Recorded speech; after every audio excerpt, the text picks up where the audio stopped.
Welcome to the 2026 AAAS annual meeting Sensemaking stage, supported by the George Washington University. This is being presented in person here in Phoenix, as well as streaming online on the AAAS annual meeting YouTube page. We are at the last interview for this morning's session of interviews. So I want to introduce Karen Hammerness, Senior Director at the American Museum of Natural History's Department of Research and Evaluation. Welcome to the Sensemaking stage. Thank you. I'm so delighted to be here. Can you tell me a little bit about yourself? Yes. So I am the director of the Research and Evaluation Department at the American Museum of Natural History, and I'm a trained learning scientist. So that means that we study learning in naturalistic settings like museums and schools, and part of the goal of our work is to really understand the impact of short-term experiences at the museum. So for instance, when people just come for a day with their family, are they learning some of the big ideas that we hope they would in our museum? And then we also, because we have a lot of long-term, in-depth educational programs at the museum as well, programs for little kids to come with their parents. You know, they spend almost a year with us. We have programs for middle school people who are spending sometimes 5 and 6 years at the museum with many of our youth educators. And then we have programs for teachers to learn how to strengthen their teaching, their science teaching. And so our job in our research and evaluation department is to try to understand, you know, are people's science teaching strengthening, are students learning a lot more about science? And so we look at the impacts of all of these different kinds of learning experiences in the context of the museum. And you'll be talking a little bit more about this in your session later today. Yes, I will. Yes. Can you give us a little bit of a preview of it? Yes, I can. So, but first I have to ask you a very Valentine's Day themed question. Oh, I'm very excited. Yeah, you're ready. Are you ready? How do you feel about insects? How do I feel about insects? So I have a butterfly, but it's technically a Pokemon called Butterfree. So when it's a Pokemon, I like insects. But I will say if I see a spider in my apartment, I do unfortunately scream in fear a little bit, even though it's not warranted. So that's the long-winded answer. But and there's no wrong answer. And actually, I'm curious with the audience here, if you like insects, you love insects, Valentine's Day themed question, thumbs up if you love insects. Okay, pretty good. Nice. Great. Kind of in the middle, if you're ambivalent, like you described, a little bit of ambivalence, sort of like if you're here, okay? And then how about if you're kind of like, oh, not at my Galentine's Day dinner, thank you very much. All right, so nobody's like kind of that, but actually this is very representative of what our exhibit designers and our entomologists found when they were trying to prepare for the design of our new insectarium, which opened just a couple of years ago. And one of the things that they found was that people were very ambivalent about insects. Some people had a very strong negative reaction. There were, of course, people that love insects and appreciate them, but actually very few people understand the importance that insects play in our ecosystems. They don't necessarily understand how important they are for our health, for public health, nor do they understand how endangered they are. So our exhibit designers and our entomologists created an exhibit, and there's one image from it, from the leafcutter ant display, that's intended to really help people understand the importance of insects in our ecosystems, how important they are to public health, and how endangered they are. And what I'm going to be talking about today is some of the data that we've collected as learning scientists in terms of impact. So were people taking away the big ideas that our entomologists really hoped that they would? Were they understanding the kinds of important roles? Were they appreciating the beauty of insects? And we're also looking at a little bit about attitudinal change. And if you think about it, attitudes about insects could be pretty entrenched. You know, you have that like feeling about spiders, like it's a little hard to get over that. But to sort of begin to understand, you know, might we be able to shift people's attitudes a little bit? And it's a really important question for learning in museums. Are we really having an impact even on these kind of short-term experiences that people have in museums? And so that's what I'm going to be talking about today at 4 o'clock. it sounds like very interdisciplinary work, right? Right. Absolutely. Yes. So what excites you about your line of work? Is there anything in particular? Yeah, I think it's very interesting. People oftentimes think about learning as happening solely in K through 12 settings, in professional preparation, in formal schooling, but actually we know, and this is consistent with research from informal learning scientists, that most of our learning actually happens in informal learning settings, like museums and schools. And if any of you know the research by John Falk or Lynn Deerking that found that people spend a relatively small amount of time in formal schooling, but actually the majority of their learning happens out of school in places like museums and out-of-school programs. And so we are finding in our research, in our department, work that's quite consistent with that. And so, for instance, in our, this is the most adorable program. It's a long-term residency program where New York City students come to the museum with their teachers, and they spend a week at the museum. It's for elementary students. Many of them have never been to the museum before. The program is called Beyond Elementary Explorations in Science, or BEAS. So somebody came up with a great acronym for that.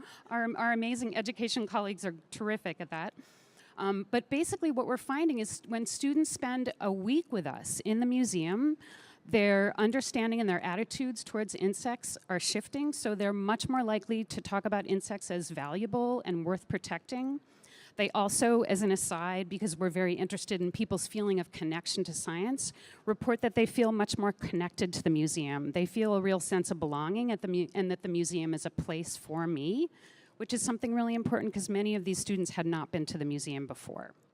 And then the other thing that we see is we ask them, or the educators do, ask them to draw a model of a pond ecosystem without insects, because the phenomenon that they're studying in the program is a world without insects, and the initial model that they described, which I'll show everybody a little bit later in our session, is pretty simple, but by day 5, their models of an ecosystem is much more complex, and they're describing the kind of interactions between species and ecosystems, and they really understand the role that insects play in ecosystems, keeping an ecosystem healthy.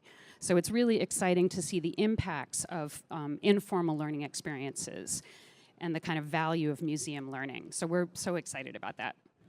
We have a lot of students attending the conference and listening in maybe right now, or they'll be attending the session later.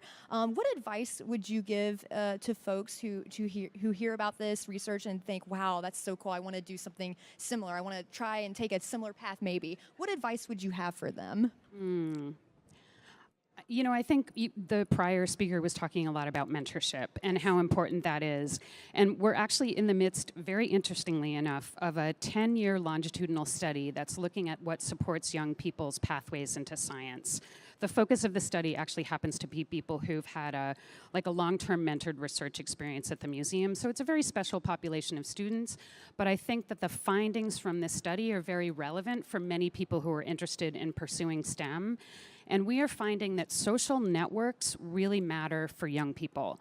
And in fact, may be one of the most important factors in helping people continue to pursue fields like this. And one of the interesting things that we find, we actually have co-researchers who are working alongside us on this study who are young people or emerging adults as well.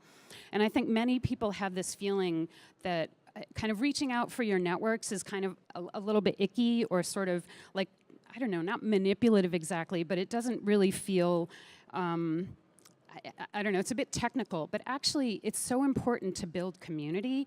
And so it's not sort of self-serving, it's actually really an important way to build community and to get stronger in science. And so many people who are successful in this field and are continuing to pursue these pathways, the youth that we're studying, are really actively building their social networks in very thoughtful ways, and I think it's helping both themselves and their networks as they're developing their careers. So really important that people find mentors and build their professional communities. And on the same theme of mentorship, or just advice in general, has there been any advice that you've received that has stayed with you or helped you in your line of work? Oh, that's a great question. So much good advice. I mean, I think that I draw a lot on the work of my mentor, Lee Schulman, who we just lost last year, who I'm thinking a lot about the impact of his work on my life. And I think one of the things that I learned from him is how much to value the work of other people and how democratic research is, and how to sort of, it's exciting to be the smartest person in the room, but it's also really important to value and recognize all the work that other people are doing. So I think I've been thinking a lot in my own career about how to engage in democratic research that's constantly appreciating, valuing, supporting, learning from a lot of other people, and sort of knowing that you're not the only person doing the work, but really kind of valuing the community that we're all a part of. So I would say that's a really important, kind of comes back to community again, I think. No, that sounds great. I call this the final phase of the interview, where we talk about maybe interests that are outside of work, any hobbies. But I wanted to ask, since you brought a book on stage with you, Did bring a book. What are you reading right now?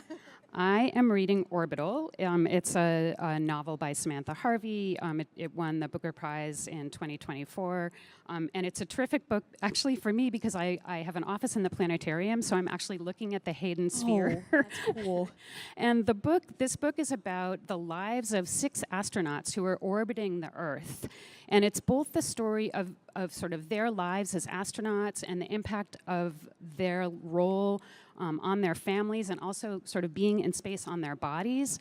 But it's also, I think, it's really illustrating the psychological phenomenon that I think it was Frank White who coined the term the overview effect, which is what happens when astronauts return to Earth and they describe this intense awe, this intense care for the Earth, and this kind of global consciousness that borders no longer matter. And it's such a powerful message, I think, in this particular time.